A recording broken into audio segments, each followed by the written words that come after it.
Hola, soy Freddy Vivas y vamos a hablar de inteligencia artificial. La inteligencia artificial es mucho más que un modelo de lenguaje. Hoy en día se habla de inteligencia artificial y la mayoría de las personas, por lo que pasa en los medios, por lo que se habla, tiende a pensar que la inteligencia artificial es algo nuevo. Tiende a pensar que la inteligencia artificial son los modelos de lenguaje gigantes, específicamente como podríamos decir ChatGPT, Gemini o Llama, que es el de Meta. Quizás es menos conocido, pero es un modelo de código abierto que puede tener mucho futuro. Y lo vemos ya integrado a todo, WhatsApp y todo eso, pero no significa que sea correcta esa visión. La inteligencia artificial tiene muchos años. Si tenemos que ponerle una fecha, podríamos decir 1956, que es cuando un grupo de investigadores se van a Dartmouth, al norte de Estados Unidos, a un campamento de verano de investigación de inteligencia artificial, le dijeron ellos. Si pensamos en ese concepto más amplio de inteligencia artificial, que desde los 50 ya lo tenemos entre nosotros, primero con modelos de inteligencia artificial basados en reglas, que esto es una programación bien clásica de si pasa esto es esto otro, si no pasa esto es esto otro, después más capacidades predictivas, por ejemplo, que hoy usamos en sistemas que predicen algo que puede pasar, como pueden ser los sistemas climatológicos. Después tenemos las habilidades cognitivas, que mucha gente por ahí no le gusta el concepto, pero la inteligencia artificial, al ser una especie de imitación de la inteligencia humana, también hay determinadas habilidades que ya está desarrollando la inteligencia artificial en términos similares a los humanos, como puede ser la voz, hablar, escribir, interpretar texto, encontrar cosas en imágenes o video. Podés hablar de un montón de cuestiones como la inteligencia artificial visual o el computer vision, que es la capacidad de ver de las máquinas. Todo eso ya lo tenemos ahí y fueron olas de evolución de la inteligencia artificial que hacen que sea mucho más complejo que un modelo de lenguaje. Entonces hoy puede haber un gobierno en determinada parte del planeta, puede haber una empresa, puede haber una ONG, puede haber un montón de agentes, personas, individuos que se pongan a hacer inteligencia artificial, y no solo esto va a estar en responsabilidad de 3 o 4 empresas. Lo que está en responsabilidad de 3 o 4 empresas, creo, al menos hoy, son estos grandes modelos de lenguaje del estilo ChatGPT. Hay un concepto que me gusta, que estoy pensándolo y es bastante nuevo para mí, incluso para tratar de poner en palabras todo esto de las capacidades o las habilidades que tiene la inteligencia artificial. Mucha gente pregunta y a veces incluso duda. Hay un ejemplo muy interesante que es un chatbot, el primer chatbot de la historia. Se creó en 1966, se llama chatbot Elisa.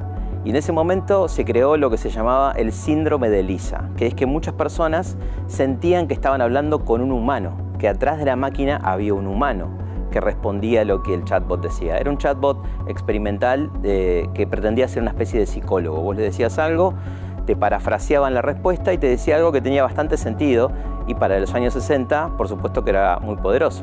Y esa misma lógica hoy la vemos o hace unos años la vimos cuando sale Lambda, por ejemplo, que es el modelo de lenguaje gigante que está atrás de Gemini y de Google.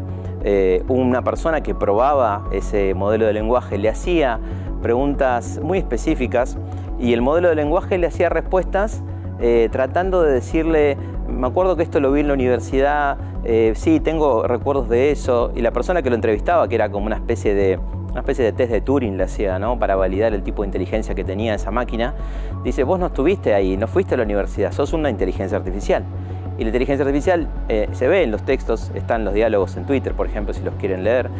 Y la inteligencia artificial responde: bueno, es verdad, no fui a la universidad, pero te lo estoy diciendo ahí así porque intento caerte bien.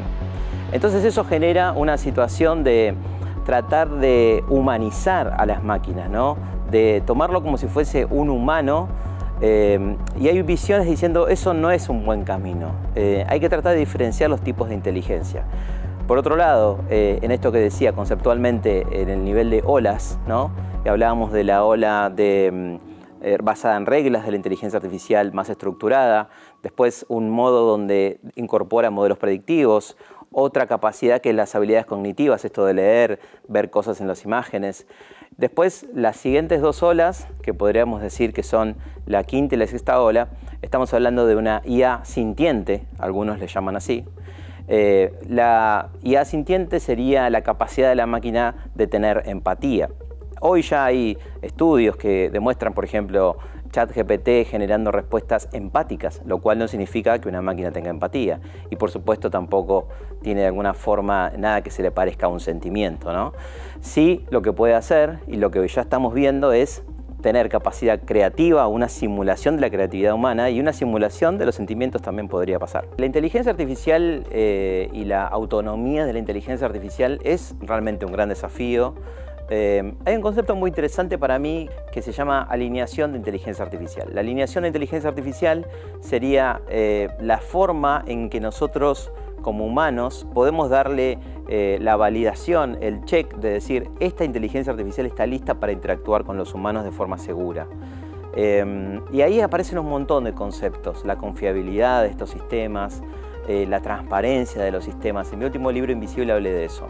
Y lo que pasó en este proyecto, que es una organización de Tokio que hace investigación, es que ellos tienen métodos de generación de modelos gigantes de lenguaje, LLMs, basados en el comportamiento humano. Es una forma distinta de encarar cómo estos proyectos pueden asegurarse obtener resultados, y lo hacen mediante lo que se conoce como agentes de inteligencia artificial, que serían como una especie de simulación del comportamiento y del pensamiento humano en un agente. Y esto sería, imagínense un grupo, un equipo de investigadores haciendo validación, haciendo pruebas, haciendo simulaciones, corriendo experimentos, pero de forma simulada con agentes artificiales. Y estos agentes se les programa, se les da como una especie de rol. Vos sos un investigador que está probando esto, vos sos otro investigador que tiene que asegurarse lo que hizo el investigador 1, y los ponen a funcionar en equipo.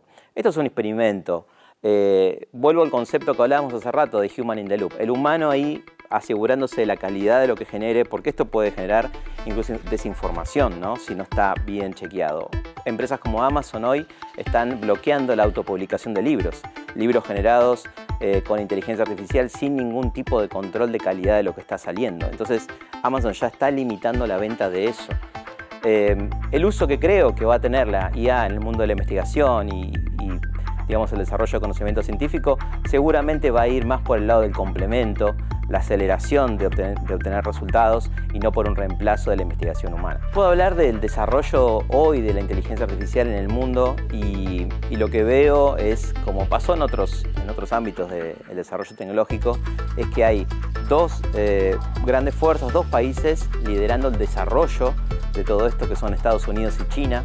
Si nos ponemos a observar los desarrollos y las inversiones de estos dos países, vemos casi como espejos, generando un modelo de lenguaje que hace una cosa en Estados Unidos, el mismo que hace en China. Sale Sora de OpenAI en Estados Unidos y sale Baidu en China haciendo prácticamente lo mismo y compitiendo por la precisión, la velocidad, la calidad de los resultados. Están como en ese plan, que por supuesto no es nuevo. China tiene universidades de Big Data y análisis de datos hace 20 años. Me acuerdo, 10, 12 años había un estudio, había 8 universidades solo haciendo investigación en Big Data, 8 universidades enteramente dedicadas a eso en China. Y por lo tanto esos resultados se empiezan a ver. Así que tenemos Estados Unidos y China liderando los desarrollos, el resto del mundo prácticamente mirando o usando cosas que se hacen en esos países. Hay algunos proyectos interesantes en Francia, por ejemplo. Y después la Comunidad Europea tratando de gobernar todo esto, tratando de, como ya lo hicieron con la Ley de Protección de Datos, que se llama GDPR, tratar de hacer un marco legal de uso, en ese caso de los datos privados de las personas, que se vuelve un estándar mundial. Y lo mismo seguramente va a pasar con la Ley de Inteligencia Artificial. Europa liderando esa conversación, estableciendo un marco de uso que beneficie a las personas y que no detenga la innovación. Ese es el panorama hoy que se ve en el desarrollo de inteligencia artificial.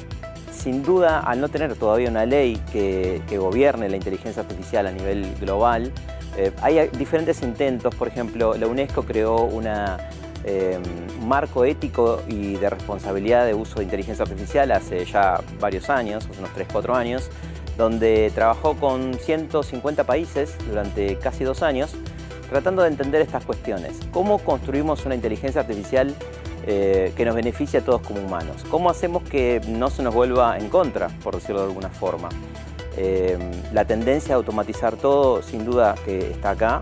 Vemos cada vez más sistemas que tienen más capacidad de autonomía, pero eso debería tener un límite, y ese límite va a estar de la mano de una ley. En la Comunidad Europea ya hay una ley que se está preaprobando y que se supone que en los próximos 2 años vamos a tener en vigencia, que básicamente hace eso, trata de poner un límite de riesgo diciendo, bueno, estos son sistemas que pueden ser riesgosos para la vida humana, estos son sistemas de un riesgo medio, estos son sistemas que no tienen riesgo, y asegurando que nos beneficie como humanos, nos haga más libres, más plenos, nos solucione problemas y no nos perjudique. Esa es la búsqueda.